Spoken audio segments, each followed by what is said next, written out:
Hello everyone, मेरा नाम है मयंक और आज हम लोग बात करने वाले हैं सबका फेवरेट टॉपिक ऑप्शन ट्रेडिंग के ऊपर। लोग जानते हैं कि ऑप्शन ट्रेडिंग के अंदर बहुत तेजी से पैसा बनता है, काफ़ी वोलेटाइल मार्केट होता है, स्पेशली इंडेक्स। अगर आप किसी पर्टिकुलर स्टॉक के अंदर ऑप्शन ट्रेड कर रहे हैं तो वो स्लो हो सकता है, बट अगर आप निफ्टी या बैंक निफ्टी के अंदर ट्रेड करते हैं, फिन निफ्टी, सेंसेक्स किसी के अंदर भी ऑप्शन ट्रेड करते हैं, तो वो बहुत ही ज़्यादा वोलेटाइल हो सकता है एंड वहाँ पे प्रॉफिट एंड लॉसेस दोनों होने के चांसेस काफ़ी हाई होते हैं एंड काफ़ी क्विक मनी वहाँ पे बन जाता है। तो वो लोग आजकल ज़्यादा ट्रेड कर रहा है, लोग ज़्यादातर आते हैं मार्केट के अंदर, देन इनिशियली ऑप्शन ट्रेड करना स्टार्ट कर देते हैं। कुछ ट्रेड्स उनके अच्छे भी जाते हैं एंड लेटर ऑन कुछ गलत ट्रेड्स की वजह से वो अपना पूरा कैपिटल लूज कर बैठता है एंड अपना अकाउंट ब्लॉक कर लेता है। सो देन फिर उनके पास कोई ऑप्शन बचता नहीं है, देन फिर वो रिकवरी मोड पे चले जाते हैं, देन आफ्टर कुछ टाइम बाद वापस से फिर ऑप्शंस के अंदर आते हैं एंड बिना सीखे उसको वापस से ट्राई करते हैं, देन अगेन अकाउंट अपना ब्लॉक कर लेते हैं। सो मेजॉरिटी जो पब्लिक ऑप्शंस के अंदर आती है वो उसको सीखती नहीं है, डायरेक्टली आ जाते हैं। बिकॉज़ इंटरनेट पे भी काफ़ी बूम चल रहा है, इंस्टाग्राम पे भी काफ़ी इन्फ्लुएंसर्स कंटिन्यूअसली इन्फ्लुएंस कर रहे हैं कि आप ऑप्शन ट्रेड कीजिए या फिर ऐसा कीजिए, वैसा कीजिए, काफ़ी क्विक मनी बनता है। वो लाखों रुपए के स्क्रीनशॉट शेयर करते हैं इंस्टाग्राम वगैरह पे। सो पब्लिक इन्फ्लुएंस हो जाती है कि क्विक मनी है एंड जब लोग आते हैं तो कभी-कभी उन्हें बिगिनर्स लक मिल जाता है। उन्होंने कोई ट्रेड लिया एंड देन वो ट्रेड उन्हें काफ़ी प्रॉफिटेबल बना गया, तो देन फिर एक कॉन्फिडेंस भी बिल्डअप हो जाता है कि यार ये तो काफ़ी ईज़ी हम लोग कर सकते हैं। एंड देन इसके अंदर लोग आते हैं and it's just like a betting game, so involve हो जाते हैं एंड लेटर ऑन अपना अकाउंट ब्लॉक कर बैठते हैं। बिकॉज़ सेबी का रिपोर्ट भी रिसेंटली यही आया था कि 89% या 90% of option buyer are losing money in options. So आप समझ सकते हैं कि 90% लोग इसमें पैसे लूज ही कर रहे हैं। So it is not very easy कि आप ऑप्शन के अंदर बहुत ईज़िली पैसा बना सकते हैं, काफ़ी मुश्किल होता है। इनिशियली अगर आपको स्टार्ट करना है तो आप इंट्राडे ट्रेडिंग से कर सकते हैं। इंट्राडे समझने के लिए देखिए मैं आपको एक सिंपल सा बताता हूँ। जैसे मैं रिलायंस का स्टॉक ओपन करता हूँ, मैंने रिलायंस का चार्ट ओपन कर दिया। देखिए रिलायंस का मैंने चार्ट ओपन किया हुआ है। यहाँ पे मैंने एक इंडिकेटर लगाया हुआ है वीवैप में, इसको भी हटा देता हूँ।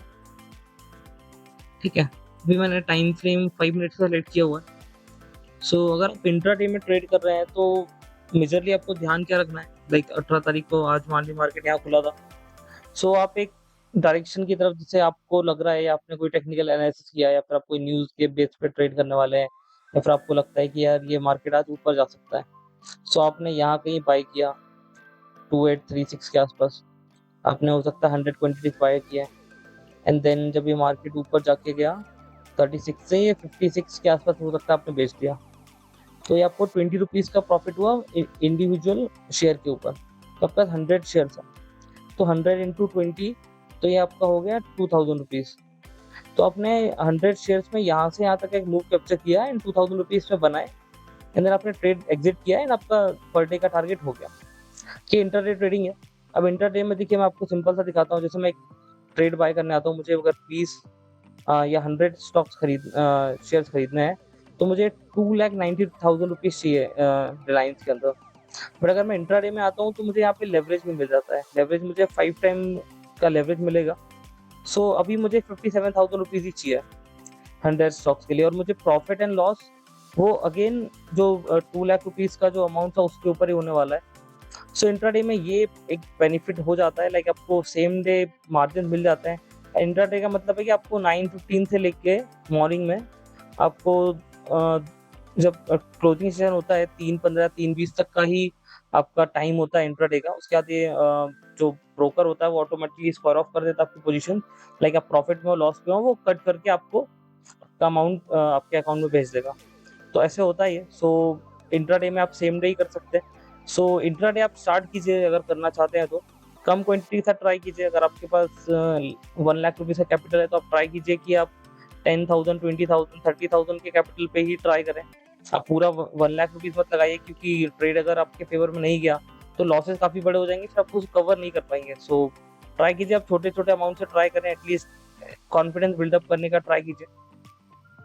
सो वंस आप इंट्राडे ट्रेडिंग करना स्टार्ट करते हैं, इंट्राडे के लिए मैं सिंपल सा बता देता हूँ। आप किसी भी स्टॉक पे जाएँगे, बाय पे क्लिक करेंगे, वहाँ पे 2 ऑप्शन आएँगे, इन्वेस्ट और दूसरा इंट्राडे। तो आप इंट्राडे पे क्लिक कीजिए और यहाँ पे इंट्राडे का विंडो खुल जाएगा। यहाँ पे MIS मतलब ये मार्जिन इंट्राडे सर्विस जो भी होता है, और ये लिमिट प्राइस, मार्केट प्राइस। तो लिमिट प्राइस यानी लाइक अब मार्केट में जो भी प्राइस चल रहा है, आपको आप बोल रहे हैं 2878 पे चल रहा है, आपको चाहिए 2875 पे आपको खरीदना है, तो आपने डाल के प्लेस कर दिया तो ऑर्डर ऑटोमेटिकली लग जाएगा। जब ये प्राइस को टच करेगा तो आपका ऑर्डर एग्जीक्यूट हो जाएगा, तो आप ये बाय कर लोगे। मार्केट प्राइस, आप मार्केट में जो भी बेस्ट प्राइस चल रहा होगा उस पे आपको खरीद के दे देगा इंस्टेंटली। स्टॉप लॉस, लिमिट और मार्केट, ये आप जब जब आप ये भी शेयर खरीद लेते हो, ऑर्डर एग्जीक्यूट होने के बाद फिर आप लगा सकते हो स्टॉप लॉस वगैरह के लिए। ओके, सो ये एक बेसिक सी सेटिंग्स हो गई है इंट्राडे के लिए। इन्वेस्टमेंट के लिए आप आके सीधा इन्वेस्ट कर सकते हो, तो यहाँ पे आपको सीधा इन्वेस्ट करके आपके ये डिलीवरी में चले जाएंगे। आप जितना टाइम चाहो उसको होल्ड कर सकते हो, एंड जब भी बेचोगे तो ये स्क्वायर ऑफ होके आपको पैसे आपके अकाउंट में आ जाएंगे। इंट्राडे में आपको सेम डे करना रहेगा। तो ये तो इंट्राडे का हो गया। अब इसी के अंदर देखते हैं, जैसे मैं रिलायंस ओपन करता हूँ मैं वापस से, तो यहाँ पे एक FNO का ऑप्शन दिखेगा आपको। आपके मल्टीपल जो भी ब्रोकर्स आप यूज कर रहे हैं सबके अंदर कुछ ना कुछ ऑप्शन देते हैं। जैसे मैंने धन खोला हुआ है, अब मैं धन में एक बार रिलायंस सर्च करता हूँ। यहाँ पे ये रिलायंस इंडस्ट्रीज। ओके, तो यहाँ पे देखिए मार्केट सारा, टेक्निकल सारा है, मार्जिन आ रहा है, ऑप्शन चेन आ रहा है, ऑप्शन फ्यूचर दोनों आ रहा है। मैं फ्यूचर पे क्लिक करूंगा तो ये फ्यूचर आ गया। ये तो एक्चुअली हाँ रिलायंस का ही है, ये मार्च का फ्यूचर है। इसकी एक्सपायरी डेट भी आपको इसके अंदर मिल जाएगी। एक्सपायरी यहाँ पे नहीं दी हुई है, इसके अंदर ये दी हुई है 28 मार्च को इसकी एक्सपायरी है। ऐसी बाकी भी आप जो फ्यूचर लेने वाले हैं तो आगे की भी अप्रैल का भी रहेगा, मई का भी रहेगा। ये 3 मंथ के फ्यूचर है। फ्यूचर भी एक डेरिवेटिव ट्रेडिंग के अंदर ही आता है, ये भी डेरिवेटिव्स में आता है, ऑप्शन भी डेरिवेटिव्स में आते हैं।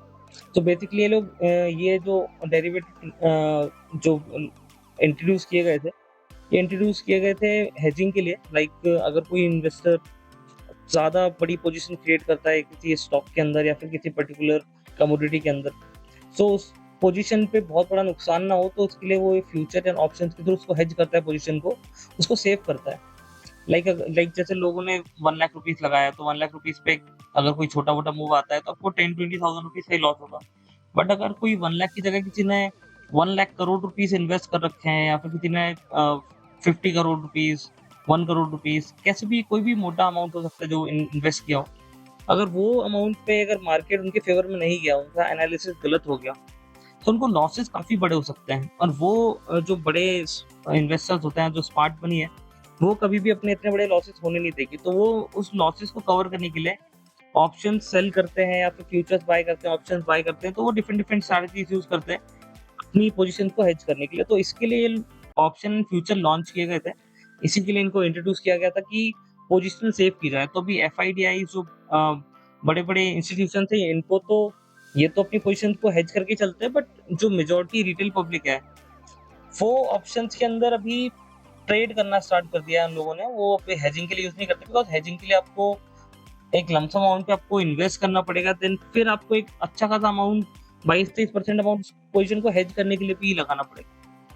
सो काफी खर्चा हो जाता है, उसके बाद हेज होती है पोजीशन, काफी सेफ गेम वहां पे हो पाता है। सो ऐसा नहीं कि पूरा रिस्क आपका पूरा जीरो ही हो जाता है, वहाँ पे बहुत लिमिटेड रिस्क बचता है अगर आप हेज करके चलते हो अपनी पोजीशन को। सो अभी ऑप्शंस का जो इंट्रोड्यूस है वो इसीलिए किए गए थे। अभी अपन चलते हैं ऑप्शंस ट्रेड कैसे होते हैं, हमें एग्जैक्टली करना क्या ऑप्शंस के अंदर। ठीक है, तो मैंने यहाँ बाजू में रिलायंस का एक चार्ट खोला हुआ है। अब मुझे लग रहा है कि रिलायंस ऊपर जा सकता है या फिर कोई स्ट्राइक प्राइस पे जा सकता है, तो मैं यहाँ पे रिलायंस का फ्यूचर्स तो काफी महंगे होते हैं, जैसे लाइक मैं फ्यूचर्स भी दिखा देता हूँ आपको। मैं बाय पे क्लिक करता हूँ, फ्यूचर्स में भी आपको मार्जिन मिल जाता है, तो ये एक अच्छा ऑप्शन है फ्यूचर्स के अंदर। लाइक यहाँ पे 250 शेयर्स का लॉट है। लाइक आपको मिनिमम 250 शेयर्स खरीदने पड़ेंगे, और 250 शेयर्स के लिए आपको मार्जिन दिया हुआ है, तो आप 1,26,000 रुपीज के अंदर 250 शेयर्स खरीद सकते हैं। अभी जो स्टॉक होता है नॉर्मली, उसके अंदर ना आप, अगर आपको लग रहा है कि मार्केट गिर सकता है, तो स्टॉक को आप शॉर्ट नहीं कर सकते, लाइक मतलब उसको आप सेल नहीं कर सकते। बट फ्यूचर्स के अंदर आप सेल भी कर सकते हो। अगर आपको लग रहा है कि यार मार्केट बहुत ऊपर आ गया है, ओवर वैल्यूड हो चुका है, आपको लग रहा है कि यार यहाँ से करेक्शन आ सकता है, या फिर मार्केट यहाँ से टूट सकता है कुछ पॉइंट्स तक का, 100 पॉइंट या 200 पॉइंट, तो आप यहाँ पे फ्यूचर को सेल भी कर सकते हो। तो यहाँ पे आप इसके थ्रू भी पोजीशन बना सकते हो, तो ये एक अच्छा ऑप्शन हो सकता है। अभी फ्यूचर से भी और अच्छा ऑप्शन यहाँ पे अपन ओपन करते हैं ऑप्शंस को। अभी देखिए, जो सेम प्रॉफिट आप फ्यूचर्स के अंदर बनाने वाले हैं, वहाँ पे बस टाइम वैल्यू का डिके नहीं है, यहाँ पे ऑप्शन का टाइम डिके रहता है।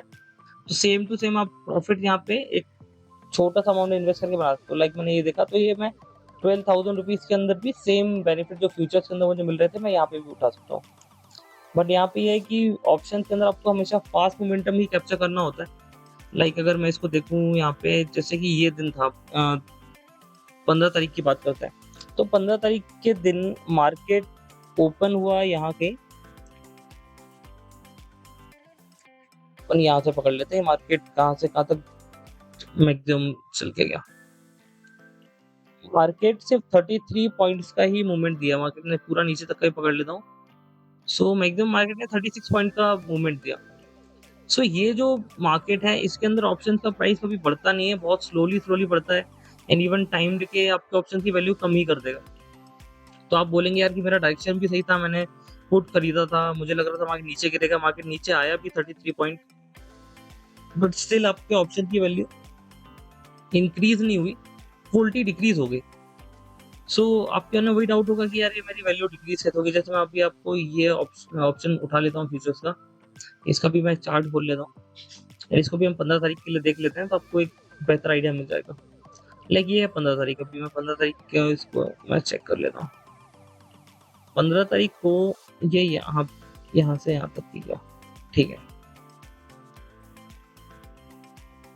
सो देखिए मार्केट तो 36 पॉइंट गया, बट मेरे ऑप्शन की वैल्यू सिर्फ 12 पॉइंट ही बढ़ी है, क्योंकि बाकी टाइम वैल्यू टीकेपी इसके अंदर कंटिन्यूसली होता रहता है। सो इसलिए हमेशा फास्ट मोमेंटम में आपको कैच करना है।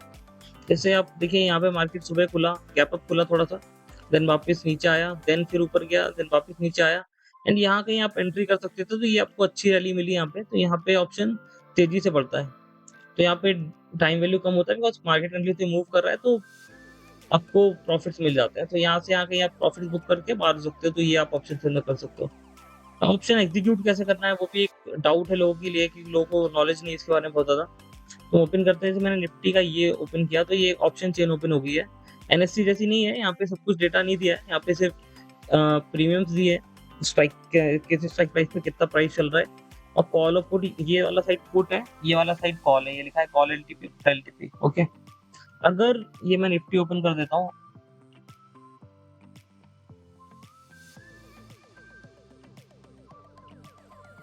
देखिए अगर मुझे लगता है कि निफ्टी ऊपर जा सकता है, सो मैं यहाँ के कॉल ऑप्शन बाय करूंगा। अब इतने सारे स्ट्राइक प्राइस आप बोलोगे कौन सा वाला बाय करना है, तो इसके पीछे लॉजिक्स तो काफी सारे हैं, बट अभी इनिशियली आप ये समझो, जो भी स्पॉट प्राइस है उसके जो नियरेस्ट वाला है, जैसे ये प्राइस हो गया 22055 का, 22050 हो गया, और 22100, तो आप इन दो स्ट्राइक प्राइस में से कोई सा भी सिलेक्ट करके इसको बाय कर सकते हैं, ठीक है। और अभी सेम टू सेम यहाँ पे आ जाते हैं, आपको लग रहा है मार्केट गिर सकता है, तो आप यहाँ पे ये जो दो स्ट्राइक प्राइस है, इनमें से दोनों में से कोई भी बाय करके इसको आप एग्जीक्यूट कर सकते हैं। और एक्सपायरी वाले दिन स्पेशली आप ध्यान रखिए कि आप इन द मनी बाय करें, because out of the money तो जीरो हो ही जाता है।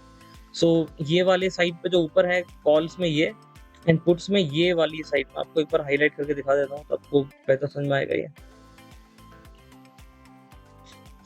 पुट जब भी आप बाय करेंगे, तो पुट में आपको ये वाला साइड ही लेके चलना है, कॉल्स के अंदर आपको सिर्फ ये ही बाय करना है। तो राइटिंग थोड़ी ठीक नहीं आ रही है, चल ठीक है। तो एक कॉल हो गया, ये पुट हो गया, आपको ये देखिए अभी ओपन कर दिया, तो आपको ये वाला स्ट्राइक प्राइस ही हमेशा बाय करना है। आप ये कर सकते हो, अगर एक अंदर चाहो तो एक अंदर भी कर सकते हो, आप बाय तो अंदर वाले भी कर सकते हो, बट यहाँ पे अगर मैं इसको ओपन करूँ तो इसका वैल्यू आप देखेंगे बहुत ज्यादा हाई आएगा। ये 17,000 का ऑप्शन है, और सेम टू सेम ऑप्शन यहाँ भी है, और ये रहेगा 6,400 का। सो इसलिए आप ये वाला बाय करके चले तो ज्यादा अच्छा है, इनके सबका ट्रेड गलत भी होता है, या फिर अगर आपका स्टॉप लॉस मीट होता है तो बहुत ज्यादा डिफरेंस नहीं आएगा, आप एक छोटा मोटा स्टॉप लॉस लेके बाहर हो सकता है, ठीक है। तो ये बेसिक सी अंडरस्टैंडिंग है। अब ये कैसे इंट्रोड्यूस हुए थे, क्या इनके अंदर जो ग्रीक्स हैं वो कैसे वर्क करते हैं, टाइम डिके हो गया, डेल्टा हो गया, वेगा हो गया, तो काफी सारी चीजें हैं जो इसके अंदर वर्क करती है। अब वो तो बहुत डीप जाना पड़ेगा उसके लिए, बट मोटा मोटी अब ये समझ लो कि जब आपको लग रहा है मार्केट ऊपर जाने वाला है, सो आपको कॉल बाय करना है, मार्केट नीचे आने वाला है तो आपको पुट बाय करना है। ये इन द मनी कहलाता है, मैं आपको इसमें भी लिख देता हूँ, ये हो गया इन द मनी, ITM लिख देता हूँ, ये वाला, ये ITM हो गया कॉल्स के लिए, ये आउट ऑफ द मनी हो गया पुट्स के लिए, ये आउट ऑफ द मनी हो गया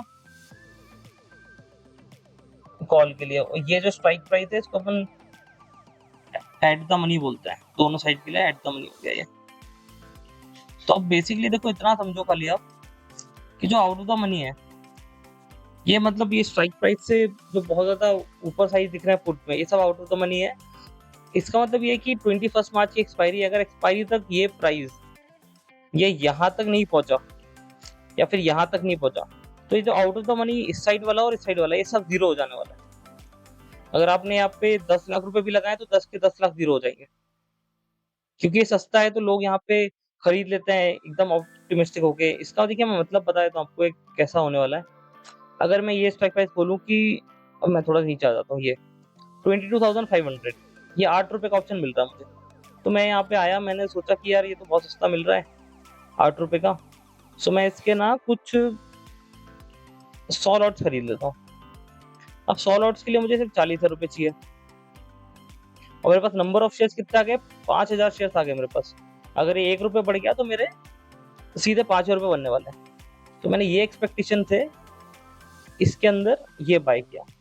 बट अगर 21 तारीख से पहले मार्केट अगर 22,500 को क्रॉस नहीं करा तो ये मेरी वैल्यू जीरो हो जाएगी। तो मैंने अगर यहाँ पे 40,000 रुपीज इन्वेस्ट किए तो ये जीरो बचने वाले हैं, तो 0.05 रुपीज होती है तो कुछ बचता नहीं। तो आप वो सब चक्करों में मत पड़ो कि पैसा बहुत तेजी से बनाना है, ये सस्ता मिल रहा है वो महंगा मिल रहा है। आप तो सीधा इन द मनी पकड़ो, एंड जो भी आपका मार्केट की तरफ डायरेक्शन है उसको आप सेलेक्ट करो एंड देन ऑप्शन को एग्जीक्यूट करो। और इसमें आपका जो टारगेट होने चाहिए वो भी आपको बताया था, जैसे ये 126 है तो आपको मैक्सिमम इंट्राडे के अंदर ऑप्शंस के अंदर 25 से 30 पॉइंट 40 पॉइंट मैक्सिमम टारगेट करने चाहिए। आपको वेट नहीं करते रहना चाहिए, जैसे कि ये रैली यहाँ से आपने एंट्री की तो यहाँ तक आप बाहर हो जाओ, अब वेट मत करो यहाँ पे, क्योंकि अब यहाँ वेट करोगे टाइम वैल्यू फिर से कम होगी, तो अगेन आपका जो ऑप्शन का वैल्यू है वो कम हो जाएगा। लाइक ये यहाँ पे एक छोटा सा मूव आया, दिन मार्केट से साइडवेज रहा, तो यहाँ पे भी टाइम वैल्यू काफी डिके होता है। तो आप ट्राई कीजिए कि इन सबको अवॉइड करने के लिए। बेसिकली आप इतना समझ लीजिए कि मार्केट को आपको आइडेंटिफाई करना है कि जाने कहाँ वाला है, कैसे जाने वाला है और क्यों जाने वाला है। उसके पीछे आपके जो भी काइंड ऑफ एनालिसिस है, लाइक आप न्यूज बेस्ड ट्रेडिंग करते हो, इंटरनेशनल मार्केट को देख के करते हो, या फिर हो सकता है कोई आप चार्ट पैटर्न यूज कर रहे हो, कोई आप ग्राफ के अंदर कोई ना कोई आप पैटर्न देख रहे हो, कोई कैंडलस्टिक देख रहे हो, आप यहाँ पे सपोर्ट रेजिस्टेंस ट्रेड कर रहे हो, कुछ भी हो सकता है। उसके बेहाफ पे आप ट्रेड कर रहे हैं तो आप उसको एनालिसिस कीजिए कि भाई मार्केट जाना किधर चाहिए या फिर कहाँ जा सकता है, एंड देन उसके बाद आप ऑप्शन में अपनी पोजीशन बनाइए और इसको बाय करके आप ऑर्डर एग्जीक्यूट कीजिए। तो बेसिक तो इतना ही है, और ये बहुत वोलेटाइल होता है, मार्केट काफी ऊपर नीचे होता है। तो स्टार्टिंग आप एक लॉट के साथ ही कीजिए, ज्यादा लॉट्स मत इंक्रीज कीजिएगा, मैं आपको इनिशियली बता रहा हूँ, क्योंकि एक लॉट में 50 शेयर ही होते हैं। सो अगर ये 10 रुपए पड़ा तो आपको 500 रुपए आएंगे। लेकिन अगर आपने लेवरेजिंग की और इसको 10 लॉट या 20 लॉट पे आप चले गए, तो अगर ये 10 रुपए पड़ गया तो आपके 10,000 रुपए बन जाएंगे। तो इनिशियली तो आपको लगेगा कि यार बहुत अच्छा प्रॉफिट आ रहा है, मजा आ रहा है इसके अंदर, बट आप सोचिए खाली कि अगर ये ट्रेड आपके फेवर में नहीं गया और आपका 20-30 पॉइंट का अगर स्टॉप लॉस हिट हो गया तो आपका सीधा 30,000 रुपए का नुकसान होने वाला है, अगर 30 पॉइंट का स्टॉप लॉस है। तो 30,000 रुपीज का नुकसान आप झेलोगे 1 लाख रुपीज के कैपिटल पे या 1.28 लाख रुपीज के कैपिटल पे। तो देन अगर आप नेक्स्ट टाइम एंट्री करोगे और नेक्स्ट टाइम आपको प्रॉफिट फिर ये नहीं होगा, फिर आप इतने लॉट्स नहीं खरीद पाओगे, फिर आप 1 लाख रुपीज में कुछ 15 लॉट ही ले पाओगे। तो 15 लॉट के लिए आपको फिर 20-25 पॉइंट से काम नहीं होगा, फिर आपको ज्यादा पॉइंट चाहिए होंगे पुराना आपका लॉस रिकवर करने के लिए। सो हमेशा रिस्क मैनेजमेंट बहुत जरूरी है, आपको वो करके चलना चाहिए। आपको इतना लेवरेजिंग मत कीजिए, ऑप्शन में आप नए हैं एक सिंगल लॉट पर ट्रेड कीजिए, धीरे धीरे पैसा आएगा, कोई दिक्कत नहीं है। मार्केट कहीं बंद नहीं हो रहा है ना भागा जा रहा है। आप कैपिटल बहुत जरूरी है, अगर कैपिटल ही इरोड हो गया आपका या अकाउंट ही ब्लो हो गया आपका गलत ट्रेड की वजह से, तो नेक्स्ट टाइम आप ट्रेड करेंगे कैसे? या तो आप कहीं से डेट उठाएंगे या फिर किसी फ्रेंड्स एंड फैमिली से अरेंज करेंगे, एंड अगेन फिर आप बैटिंग वाले गेम में आ जाते हैं, अगेन आप बेट करते हैं, फिर आप लगाते हैं पैसे, फिर आप ब्लो करते हैं अकाउंट। तो ये बहुत लंबे टाइम तक सस्टेन कर नहीं पाएंगे आप, हार्डली 3-4 मंथ के अंदर एक डेट ट्रैप के अंदर फंस जाएंगे एंड देन आप इसको छोड़ देंगे। बिकॉज एक ऑप्शन बायर की जो लाइफ होती है, जो एवरेज लाइफ स्पैन है वो 6 मंथ पे ही है। 6 मंथ के अंदर वो आता है, पैसे बनाता है, लॉस करता है, बड़े लॉसेस करता है, फिर लॉस करता चला जाता है, फिर उसको समझ नहीं आता है, साइकोलॉजी उसकी काफी डिस्टर्ब हो जाती है, कर्ज़े काफ़ी उसके ऊपर बढ़ जाते हैं और अल्टीमेटली उसको ये छोड़ के फिर कोई नौकरी या फिर कुछ करके वहीं पे उसके थ्रू ही गुज़ारा करना पड़ता है। घर वाले भी परेशान होते हैं, वो भी परेशान होता है डेट की वजह से। सो जितना ये फैंसी दिखता है आपको कि यार ये बहुत ईज़ी है, ईज़ी मनी है, क्विक मनी है, क्लिक किया पैसा बन गया, बहुत ईज़ी है, लोग बेचारे 8-8 घंटे, 10-10 घंटे मेहनत कर रहे हैं, उनको पैसे नहीं मिल रहे हैं, आप चुटकियों में बना ले रहे हैं। तो ये जितना आसान दिखता है उसके पीछे स्टोरी उतनी ही स्ट्रगलिंग होती है अगर आप इसको सही तरीके से नहीं करते हैं। आप इसको बहुत ही ग्रांटेड ले लेते हैं और सीखते नहीं हैं। सो सवाल पैसे का है तो प्लीज़ इसको एक बार सीखिए। अभी मैंने सिर्फ़ आपको बेसिकली बताया कैसे वर्क करता है, कैसे नहीं वर्क करता है। इसके रिगार्डिंग कुछ डाउट्स है तो आप कमेंट सेक्शन में पूछ सकते हैं।